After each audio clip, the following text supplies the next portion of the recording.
Joining us now from his race shop in Sherrills Ford, North Carolina, is the driver of the Double Zero for Michael Waltrip Racing, David Reutimann. We'll talk Atlanta in just a bit, but 2009, it's kind of going to go down as your breakthrough season. You got that first win, you made a run at the chase, but how did that success affect the way that you prepped for 2010? Well, I mean, last year, it started off me having another crew chief and Rodney Childers, so there was a lot of really big unknowns last year. So we were just kind of going through the motions, just trying to get our cars better and continue to refine what we had. And I think during the off season, now coming back this year, having Rodney Childers and I together again for the second year, we just try to focus a little bit more on making our whole program better, our pit stops better. Again, our cars continue to get better, making better adjustments and our communication being better. And all those things together, I mean, I think that's what we've really worked hard on during the off season. All the off season has only been about a month or two. You have consistency in the Double Zero team, but you do have a new teammate. How has the addition of Martin Truex Jr. impacted you? Well, I mean, Martin's been a great teammate so far. I mean, you don't ever know. A guy, because you've raced with him or you talk to him in driver intros and stuff like that. But you don't ever know how he is to work around one another until you get that opportunity. And with no testing or anything like that now, you just kind of had to shoot from the hip and see what happened. But these first couple races, he's been great. Gives good feedback. His crew chief, Pat Trison, has been very helpful in our organization, making it stronger. And him driving the Napa Toyota and me driving the Aaron's Dream Machine has definitely helped elevate both of our teams, and I think make them a little bit better every week. And of course, that's not the only change. Michael Waltrip is now more of an owner than he is a driver. How has just that fact alone changed the dynamic in the shop? Well, I mean, Michael's still there. He's the guy with his name on the front door there. He owns the place.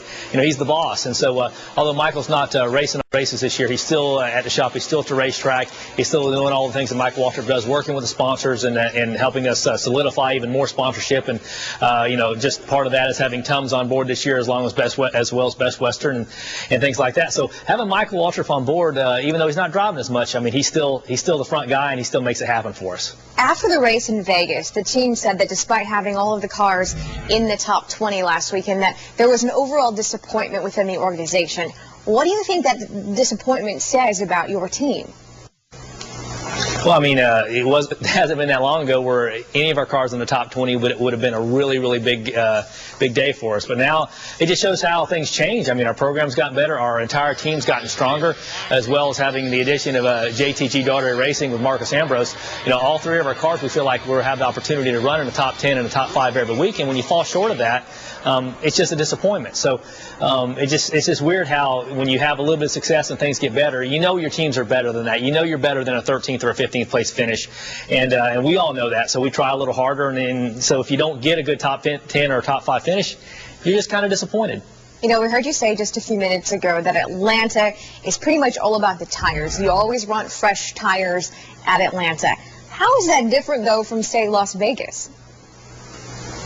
Well, I mean, Atlanta, Vegas is a very fast racetrack, but it's a fairly new racetrack, and the surface is fairly new. Where Atlanta has obviously got some history. That it's a great racetrack, another high-speed racetrack, but the surface is worn a little bit, and it wears the tires. I mean, it's just the way it is, and so that's something you get used to. Where Atlanta, the cars slide around, the tires get wore after 5 or 6 laps, where it seems like when we were out at Vegas, guys were taking 2 tires and no tires and still running up front. I don't think you'll see anybody taking no tires this weekend in Atlanta. I don't think you're going to see that. Bold prediction. David Reutimann finished 4th in Atlanta in the fall. Thanks